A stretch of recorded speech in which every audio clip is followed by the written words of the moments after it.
Good morning students. आज की हमारी लेसन नंबर 7 क्लास 12 की वीडियो में एक बेहद और बेहद इंपॉर्टेंट टॉपिक बेलनाकार धारावाही चालक के लिए चुंबकीय क्षेत्र का परिकलन का हम अध्ययन करेंगे। स्टूडेंट्स, वीडियो को आगे बढ़ाने से पहले मैं आपसे जरूर कहता हूं कि आप इस लाइव स्ट्रीम क्लासेस में आप कंटिन्यू जुड़े अवश्य रहिए, क्योंकि यह टॉपिक आपके लिए माध्यमिक शिक्षा बोर्ड परीक्षा 2021 की दृष्टि से एक बेहद इंपॉर्टेंट टॉपिक भी बनता है। ठीक है ना स्टूडेंट, यहाँ कौन सी बात किस तरह से बोली जाए उसको समझिए और इसके अपने खुद के एक शॉर्ट नोट्स बनाने की आप कोशिश भी कीजिए। ठीक है स्टूडेंट्स, चलिए अब हम हमारे इस टॉपिक को आगे बढ़ाते हैं। हमारे पास बेलनाकार धारावाही चालक तार के लिए चुंबकीय क्षेत्र का यहाँ अध्ययन किया जाएगा। जैसा कि हम जानते हैं बेलनाकार धारावाही चालक तार होता क्या है, आपको शुरुआत से ही हम बताते हुए आए हैं। तार के संबंध में हमें यहाँ पर कुछ स्थितियां होंगी जिसके लिए हम चुंबकीय क्षेत्र का यहाँ अध्ययन करेंगे। चलिए हम हमारी इस वीडियो को आगे बढ़ाते हैं। फिर मैं दोबारा रिपीट करता हूं आपसे, वीडियो को पूरा लास्ट तक अवश्य देखिए और लगातार कमेंट पे कमेंट जरूर करते रहिए आप। ठीक है, और लास्ट में जो क्वेश्चन पूछे जाए उनके जवाब भी आप अवश्य दीजिए। ठीक है स्टूडेंट्स, चलिए आगे बढ़ते हैं। अपन अपने पास है ना, यहां पर हमने माना एक बेलनाकार चालक अपने पास है। चित्र को ध्यान से समझना, और क्योंकि यह एक इस साल के लिए एक इंपोर्टेंट सवाल है, जाता है एम्पीयर के परिपथीय नियम से। यह ध्यान रखना, एम्पीयर के परिपथीय नियम से एक सवाल आपके पास इस साल श्योर होगा। वह कम से कम 1 नंबर का, अधिकतम 2 नंबर का सवाल हो सकता है। ठीक है ना, अधिकतम 2 नंबर का ही बनेगा, क्योंकि इस बार आपके पास 2 नंबर के सवालों की संख्या कुछ ज्यादा होगी। अभी तक 2 नंबर के सवाल आपके पास 13 सवाल आते थे, 13 नहीं शायद 7 सवाल 10 सवाल आते थे, लेकिन अब आपके पास उन सवालों की संख्या 10 की जगह 12 हो सकती है। ठीक है, इसलिए 2 नंबर के लिए आपके पास एम्पीयर का परिपथीय नियम से संबंधित सवाल श्योर है, और डेरिवेशन इतनी फास्ट भी नहीं है, इतनी हार्ड भी नहीं है कि आपको याद भी नहीं हो। ठीक है ना, लिखकर आप प्रैक्टिस करो तो कोई समस्या वाली बात नहीं है, लेकिन श्योर है कि एम्पीयर के परिपथीय नियम से संबंधित कम से कम 1 नंबर, अधिकतम 2 नंबर का सवाल आपके पास होगा, कंफर्म है ये। ठीक है, चलिए हमने ये कहा कि एक बेलनाकार चालक तार आपके पास है। ये अब ये मत समझिए कि ये बेलनाकार चालक किस तरह से हुआ। देखो आप ये पेन देखना, पेन का जो आकार है ना वो बेलनाकार है, और यही तार है आपके पास। मतलब मैं यदि कैलकुलेशन के रूप में कहूं ना, तो तार की लंबाई अधिक होती है त्रिज्या की तुलना में। ठीक है ना, हम आवश्यकता पड़ने पर ही कह देते हैं कि लंबाई अधिक है, त्रिज्या अल्प है, मतलब तार में केवल लंबाई विद्यमान है। लेकिन जब भी धारा प्रवाहित होती है ना, तो हम ये कहते हैं इसके अनुप्रस्थ काट क्षेत्रफल के अनुदिश धारा जाती है। मतलब धारा का प्रवाह जो होगा वो इस पृष्ठ के जो वृत्ताकार भाग आपको दिखाई दे रहा है ना, इसके लंबवत होगा और लंबाई के अनुदिश होगा। तार में धारा प्रवाह की दिशा किस प्रकार की होती है, आपसे छोटा सा सवाल मैं पूछ रहा हूं, तो आपका जवाब क्या होगा? 2 तरह से आप जवाब दे सकते हैं। कैसे? एक तो आप कहोगे कि धारा तार की लंबाई के अनुदिश प्रवाहित होगी, तो भी सही है। और आपने यदि यूं कहा कि धारा तार के अनुप्रस्थ काट क्षेत्रफल, अनुप्रस्थ काट क्षेत्रफल कौन सा? जो वृत्ताकार भाग आपको दिखाई दे रहा है ना, इसके लंबवत। ठीक है ना, इसके लंबवत जो धारा बहेगी वह भी आपके पास इसकी दिशा होगी। ठीक है, किसकी दिशा? धारा की। धारा की दिशा नहीं होती है, अतिशासी होती है धारा। लेकिन अपन कहेंगे धारा प्रवाह पृष्ठ के लंबवत। किसके पृष्ठ के लंबवत? अनुप्रस्थ काट क्षेत्रफल के लंबवत। तो देखो चित्र में हमने कहा कि जो कंडीशन अपने को दे रखी है ना, उसके अपन पहले बात कर रहे हैं। हमारे पास ये कैपिटल R त्रिज्या है इसकी। ठीक है, अब इसमें इस तरह से धारा प्रवाहित हो रही है। जो मैं ग्रीन लाइन बना रहा हूं आपको, ये धारा है आपके पास, जो पूरी तरह से इसके भीतर से प्रत्येक भाग से, प्रत्येक खंड से इसमें प्रवाहित हो रही है। हमने ये बोल दिया ये धारा I अपने पास है। ठीक है ना, क्या कह दिया आपने? ये धारा I प्रवाहित होती है। ठीक, अब कंडीशन के रूप में अपने पास क्या होगा? कंडीशन के रूप में अपने पास 3 घटनाएं बनेगी, जैसा कि हमने लेसन नंबर 2 में भी पढ़ा था गाउस के नियम में, जिसमें हम ये कहते थे बाहर, सतह पर और अंदर। तो उसी प्रकार से यहां बेलनाकार धारावाही चालक तार के लिए भी आपके पास 3 स्थितियां बनेंगी जहां आपको चुंबकीय क्षेत्र का मान ज्ञात करना होगा। ठीक है, जिसमें फर्स्ट केस अपने पास बनेगा नंबर 1 केस, जब अभिष्ट बिंदु P बेलनाकार चालक के बाहर स्थित है, बेलनाकार चालक के बाहर स्थित है, बाहर स्थित है, जहां small r greater than capital R। समझ गए इसका मतलब स्टूडेंट साहब? ठीक है ना, मतलब स्मॉल r जो कि आपके पास अभिष्ट दूरी है उसका मान कैपिटल R मतलब बेलनाकार चालक की त्रिज्या से अधिक बनती है। तो ऐसी परिस्थिति में चुंबकीय क्षेत्र का मान क्या होगा? तो एक बार दोबारा से अपन इस चीज को देख लेते हैं, दोबारा समझ लेना ध्यान से कि एक बेलनाकार चालक अपने पास है जिसकी त्रिज्या कैपिटल R है, जिसमें धारा I प्रवाहित होती है। इस I धारा प्रवाह के कारण चुंबकीय क्षेत्र का मान क्या होगा? अब यदि यहां पर अपने को एक पर्टिकुलर केस देता ना कि अंदर, सतह पर या बाहर। अच्छा, एक बात अपने को दिमाग में आनी चाहिए यहाँ पे, इस टॉपिक को मैं ज्यादा इसलिए लेकर जा रहा हूं क्योंकि एक मोस्टली बन गया आपके लिए टॉपिक ये, क्योंकि आप ये 3 साल का पुराना पेपर उठा के देख लोगे ना तो आपके पास ये सवाल नहीं आया हुआ है। ठीक है ना, इसलिए ज्यादा इंपॉर्टेंट टॉपिक ले लेता है आपका ये।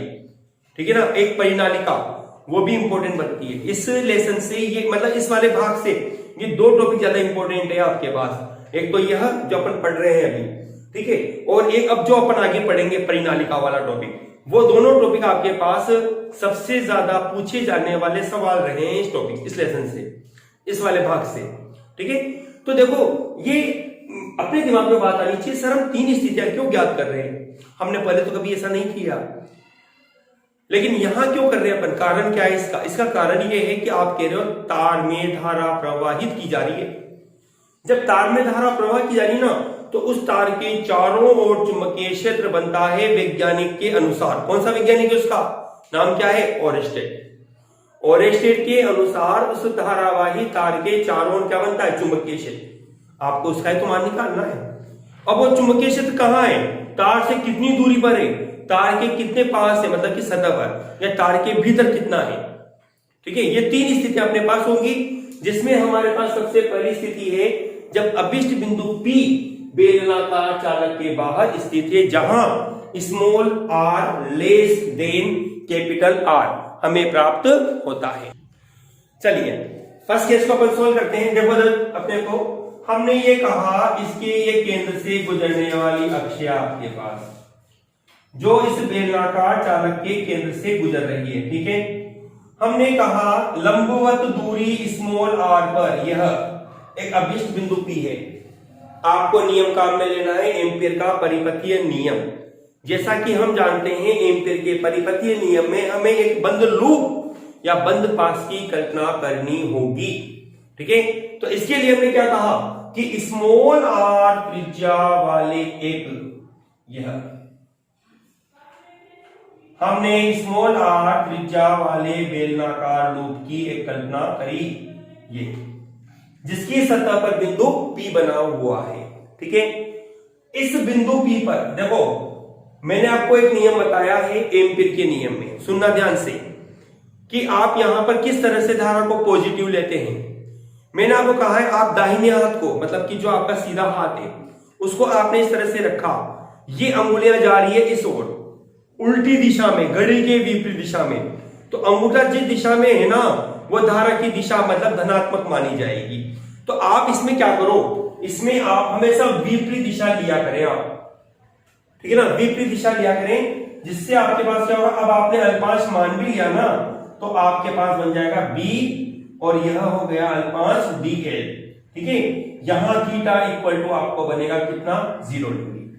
तो हमने कहा इस अल्पांश भाग के लिए एम्पीयर के परिपथीय नियम से, परिपथीय नियम से हमारे पास होता है क्लोज इंटीग्रेशन। हमने क्लोज इंटीग्रेशन क्यों लिया? क्योंकि हमारे द्वारा एक बंद लूप की कल्पना की गई है, ठीक है ना। B dot dl equal to होगा mu naught I। Mu naught माध्यम वायु या निर्वात की चुंबकशीलता कहलाती है। I जो है इस पूरे लूप में, क्योंकि देखो बिंदु P जो है ना आपने बाहर माना है, और इस बिंदु P की स्थिति ऐसी है कि पूरी धारा इसमें उपयोग में आ गई है, ठीक है ना। इसलिए अपने पास कुल धारा कितनी बन रही है यहां पर? I। हमने कहा close integration B dl cos theta equal to mu naught I। अब कंडीशन क्या कीजिए आप, बिंदु P पर आपको बनता है ये B समांतर है किसके? dl, अतः आपको बनता है थीटा इक्वल टू 0 डिग्री और cos 0 डिग्री बराबर 1, अतः आपके पास बनेगा close integration B dl equal to mu naught I। अब जैसा कि हमने कहा है कि एम्पियर के अनुसार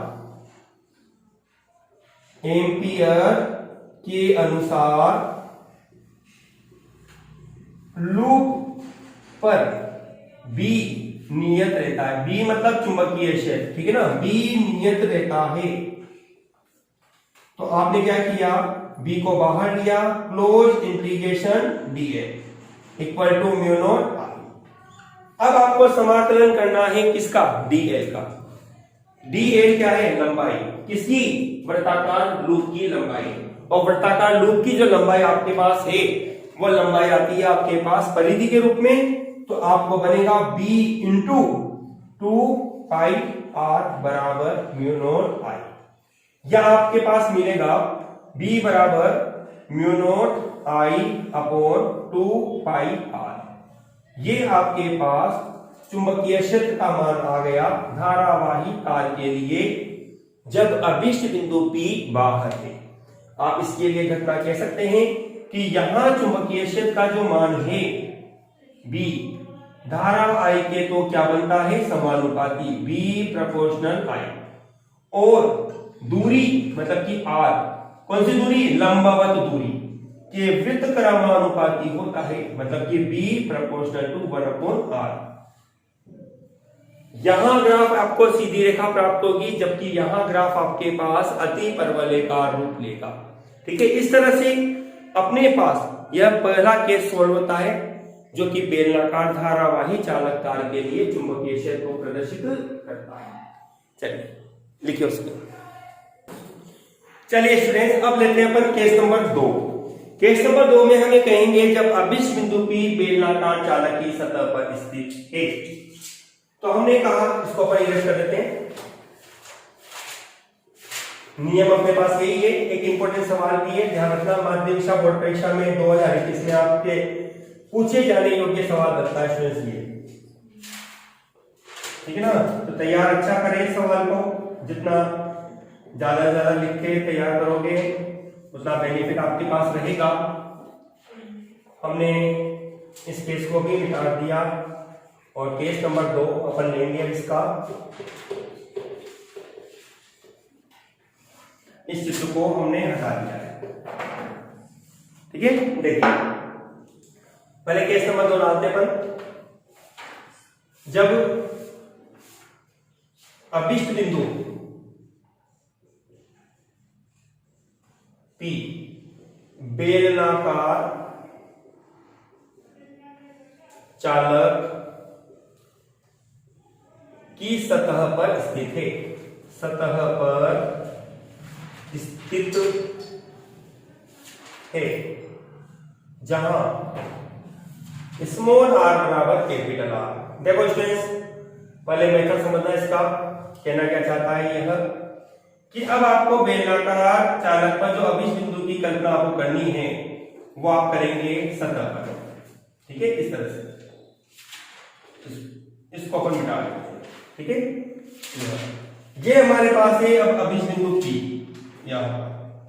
तो ऐसी स्थिति में अपने पास स्मॉल r और कैपिटल R दोनों ही बराबर हो जाता है, ठीक है।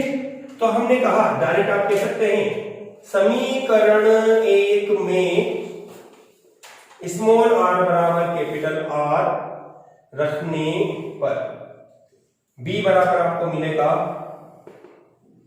Mu naught I upon 2 pi capital are. ये आपके पास चुंबकीय क्षेत्र बनता है, समीकरण नंबर 2। ठीक है स्टूडेंट्स, यह आपके पास चुंबकीय क्षेत्र सबसे अधिक बनेगा, अधिकतम होगा। ध्यान में रखिए, सवाल हो सकता है 1 नंबर का कि किसी बेलनाकार धारावाही चालक के लिए चुंबकीय क्षेत्र सर्वाधिक कहां पाया जाता है या कहां उपस्थित होता है। तो आपका आंसर होगा बेलनाकार चालक की सतह पर चुंबकीय क्षेत्र का मान सर्वाधिक होता है। ठीक है स्टूडेंट्स, इस तरह से आपका ये केस नंबर 2 कंप्लीट होता है। अब हम लेते हैं केस नंबर 3। केस नंबर 3 के रूप में अपने पास होगा जब अभिष्ट बिंदु P बेलनाकार चालक के भीतर स्थित है, बेलनाकार चालक के भीतर स्थित है। देखिए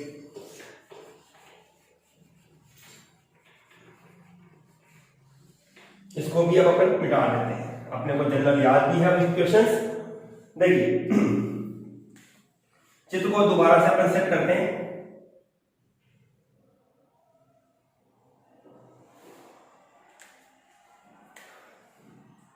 इस तरह से केस आपके पास है, केस नंबर 3, जब अभिष्ट बिंदु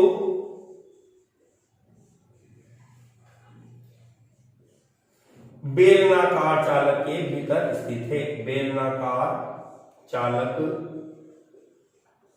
के भीतर स्थित है, भीतर स्थित है, जहां small R less than capital R. ध्यान रखना, स्मॉल आर आपके पास है अभिष्ट दूरी और कैपिटल आर है बेलनाकार चालक की त्रिज्या। ओके स्टूडेंट्स, चलिए हमने कहा इसके केंद्र O से यह आर दूरी पर यह अभिष्ट बिंदु है। ठीक है, तो हमने यहां पर एक स्मॉल आर त्रिज्या के गोलाकार बंद पृष्ठ की कल्पना करी, वृत्ताकार सॉरी। अब देखो स्टूडेंट्स, यहां पर धारा का बंटवारा हो गया, आपको बहुत स्पष्ट नजर आ रहा है कि कुछ धारा तो बाहर आ गई और कुछ धाराएं अंदर आ गई।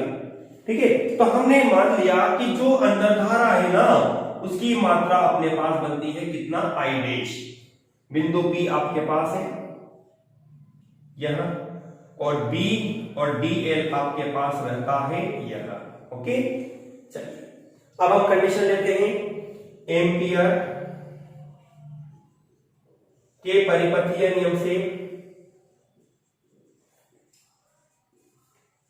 परिपथीय नियम से आपके पास बनता है क्लोज इंटीग्रेशन B सदिश डॉट DL सदिश बराबर होगा म्यू नॉट I। अब I की जगह आपके पास बनेगा I डैश। क्यों बनेगा? क्योंकि हम जानते हैं एम्पियर का नियम कहता है कि बंद पृष्ठ के भीतर उपस्थित समस्त धाराओं का बीजीय योग, समस्त धाराओं का बीजीय योग जो बंद पृष्ठ में है, बंद पृष्ठ में आपने माना है आई डैश। ओके, चलिए इसको अपन थोड़ा स्टैंडर्ड रूप में लिखते हैं। Close integration B dl cos theta equal to mu naught I। Okay, चूंकि बिंदु P पर कंडीशन क्या है, B समांतर है DL, तो आपको बनेगा थीटा इक्वल टू 0 डिग्री और हम जानते हैं कोस 0 डिग्री बराबर 1 होता है। अतः अपने पास बनेगा B बाहर close integration DL equal to mu naught I dash. आपको पता होगा मैंने B को बाहर क्यों लिया, बताएंगे आप जल्दी से, कमेंट बॉक्स में डालें आप जल्दी जल्दी कि B को आपने बाहर क्यों लिया, रीजन बताइए इसका जल्दी से। B को आपने बाहर क्यों लिया, इसका रीजन जल्दी से बताइए।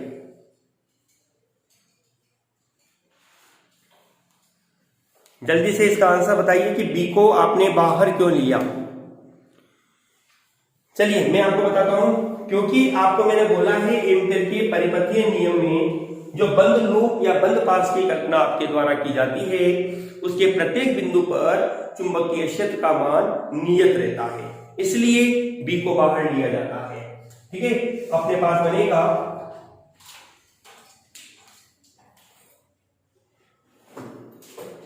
बी और डी एल मतलब कि 2 pi R equal to mu naught I dash. तो बी बराबर अपने पास बनेगा students mu naught I dash बटे 2 पाई आर। मैंने इसको नंबर दे दिया नंबर 3। ठीक है, मैंने इसको नंबर दे दिया नंबर 3। अब अपने को यहां आई डैश का मान निकालना है। तो देखिए कुछ मैथमेटिकल प्रॉब्लम हम लेते हैं। यहाँ पे हमने कहा चूंकि पाई आर स्क्वायर का मतलब है कि इस तार का जो अनुप्रस्थ का क्षेत्रफल है वो आपके पास बना हुआ है पाई आर स्क्वायर, जिसकी अनुदिश धारा का प्रवाह होता है। ठीक है, पाई आर स्क्वायर क्षेत्र में प्रवाहित धारा आपके पास बनती है कितनी, आई। इसलिए एकांक क्षेत्र में मैंने शॉर्ट में लिख दिया प्रवाहित धारा आई बटे पाई आर स्क्वायर। देखो ये वैल्यू जो आपके पास है ना ये एकांक भाग के लिए है। ठीक है ना, कौन सा भाग के लिए, एकांक के लिए। लेकिन आपको धारा ज्ञात करनी है किसके लिए, पाई आर स्क्वायर के लिए। तो हमने कहा इसलिए पाई आर स्क्वायर क्षेत्र में प्रवाहित धारा आई डैश बराबर हो जाएगा आई बटे pi R square into pi small R square. ये हमने दी समीकरण नंबर 4। समीकरण 3 और 4 को हम शामिल करते हैं 3 व 4 से। b बराबर आपको बनेगा mu naught upon 2 pi R I dash का मान रखा आई बटे pi R square into pi R square. ठीक है, b बराबर आपको मिलेगा पाई से पाई कैंसिल है, एक आर कट जाएगा तो आपको मिलेगा यहां पर mu naught I upon 2 pi R square और इंटू आर। ये अपने पास आता है चुंबकीय क्षेत्र का मान, जिसको हमने नंबर दिया नंबर 5। ठीक है, मतलब यहां आपके पास चुंबकीय क्षेत्र का जो मान है वह दूरी के समानुपाती बनता है, अर्थात बेलनाकार चालक के भीतर चुंबकीय क्षेत्र का मान दूरी के समानुपाती होता है। याद रखिएगा, बेलनाकार चालक के बाहर चुंबकीय क्षेत्र दूरी के व्युत्क्रमानुपाती है, सतह पर अधिकतम है और अंदर समानुपाती होता है किसके, दूरी के। जैसे जैसे केंद्र से जब तक आप सतह पर नहीं पहुंचोगे चुंबकीय क्षेत्र का मान बढ़ता चला जाएगा। जैसे ही सतह पर पहुंच गए चुंबकीय क्षेत्र का मान आपको अधिकतम प्राप्त होगा। उसके बाद जैसे ही आप चालक से बाहर जाते हैं तो यह चुंबकीय क्षेत्र का मान पुनः घटना प्रारंभ हो जाता है। इस तरह से अपने ये 3 केस कंप्लीट होते हैं स्टूडेंट्स। लेकिन इन 3 केसों के साथ साथ जब भी ये सवाल आपके पास पूछा जाएगा आपको अनिवार्य रूप से ग्राफ बनाना होगा। ठीक है, तो पहले तो आप इसका जल्दी से स्क्रीनशॉट लीजिए, अपनी कॉपी में नोट करिए, फिर अब हम आगे बढ़ते हैं। चलिए स्टूडेंट्स, अब जैसा मैंने आपको कहा हम इन तीनों स्थितियों का एक सममित ग्राफ बनाएंगे। देखिए किस तरह से ग्राफ बनेगा आपके पास। मैं इसको इरेज कर देता हूं, इसको मिटा देते हैं डेरिवेशन को।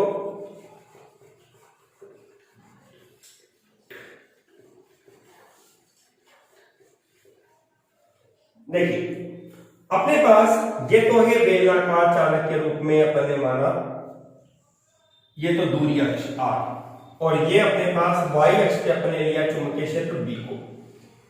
3 स्थिति अपने पास है। ये सतह वाली स्थिति है जहां हमने कहा स्मॉल r बराबर कैपिटल R, ये कहा हमने small r less than capital R, ये हमने कहा small r greater than capital R के रूप में। ठीक है स्टूडेंट्स, हमारे पास 3 कंडीशन प्राप्त हुई है जिसके आधार पर हमने चुंबकीय क्षेत्र को प्राप्त किया था। पहली कंडीशन के रूप में आपके पास था B बाहर आपके पास बनता है mu naught I upon 2 pi R. B सतह पर mu naught I upon 2 pi capital R, और B अंदर आपके पास बनता है mu naught I upon 2 pi capital R square पर इंटू आई। ठीक है, ये 3 केस है अपने पास, सॉरी स्मॉल आर है, 3 केस है जिसके लिए हम यहां पर एक सममित ग्राफ बनाएंगे। देखिए, बाहर की स्थिति के लिए आपके पास यह अति परवलयिकार रूप में बनेगा b प्रोपोर्शनल 1 अपॉन r। ये सतह का बिंदु है, b मैक्सिमम बनेगा आपके पास, जिसकी वैल्यू होगी mu naught I upon 2 pi capital. ठीक है, अंदर अपन आते हैं तो अपने पास यह चुंबकीय क्षेत्र समानुपाती बनेगा b प्रोपोर्शनल r के। ठीक है, जिसको हमने इस केस में ज्ञात किया है। ठीक है, इस तरह से यदि स्टूडेंट्स आप ये ग्राफ नहीं बनाते हैं तो जितने भी अंक का ये क्वेश्चन होगा आपका आधा नंबर यहां काटा जाएगा। ठीक है स्टूडेंट्स, इस तरह से अपने आज का जो टॉपिक है यह कंप्लीट होता है। अब हम आगे बढ़ते हैं। यदि जैसा कि मैं आपको बोलता आया हूं शुरुआत से, यदि किसी स्टूडेंट्स को किसी टॉपिक से संबंधित हमने जितना पढ़ाया है, कोई डाउट है, कोई प्रॉब्लम है, तो आप अपने कमेंट बॉक्स में लिखकर मुझे सेंड कर सकते हैं।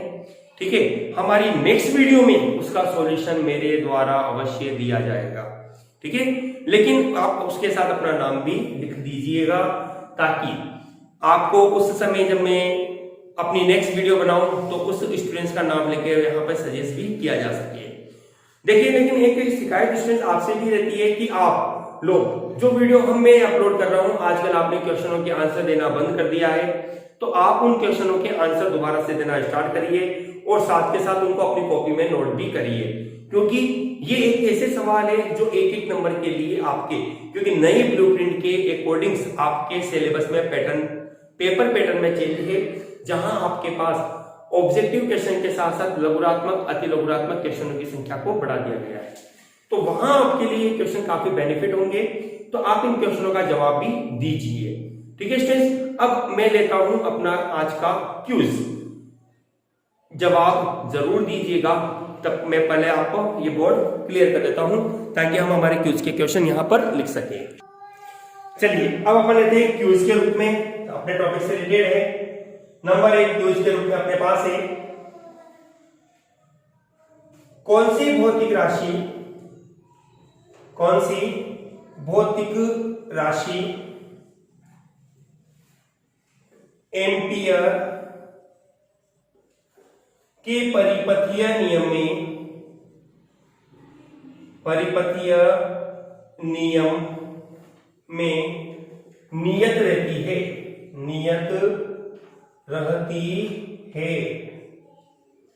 ठीक है, क्वेश्चन नंबर 2 स्टूडेंट्स आपके पास है, अधिकतम, इसको मैं चेंज कर देता हूं क्वेश्चन को, धारावाही बेलनाकार तार के लिए मैक्सिमम चुंबकीय क्षेत्र कहां स्थित होता है, आपको बतानी है स्थिति उसको, है ना। क्वेश्चन नंबर 3 आपके पास है स्टूडेंट्स, बेलनाकार चालक के भीतर चुंबकीय क्षेत्र दूरी पर किस प्रकार निर्भर करता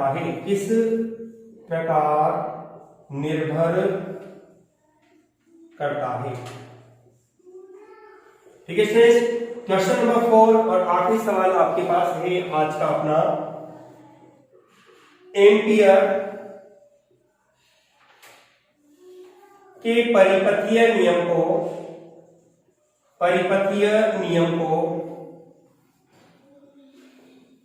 किस नाम से